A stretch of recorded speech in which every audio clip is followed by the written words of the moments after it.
Magandang araw mga boss. May ayusin tayo ngayong Jimmy for the box mga boss, no. Ang problema niya mga boss, no power mga boss.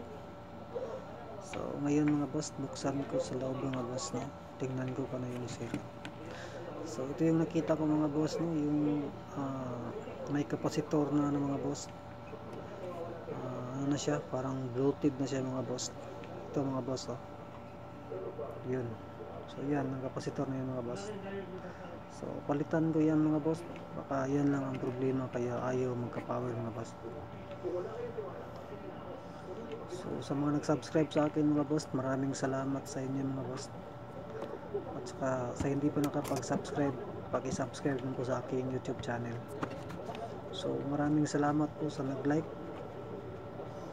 At sana magustuhan nyo ang mga video ko na pinapalabas. So maraming salamat po. So ito na mga boss, nabuksan ko na.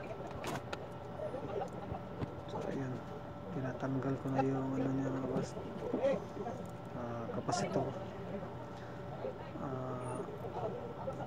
16 volts yan mga boss, 1000 UF.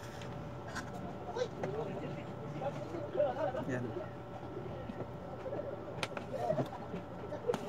So pinapalitan ko yan ng 25 volts 1000 microfarad mga boss. Yan. So, ko na, naikabit ko na. Ngayon mga boss, testingin natin ulit mga boss kung yun lang ba talaga yung problema.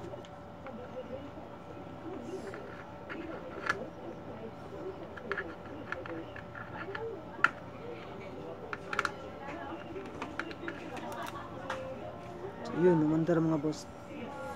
So ang problema niya mga boss, kapasitor lang. Yung 16 volts 1000 microfarad yun mga boss. So maraming salamat po sa nanonood sa aking video. Maraming salamat po. Thank you. Yun. Yan yung problema, bloated lang.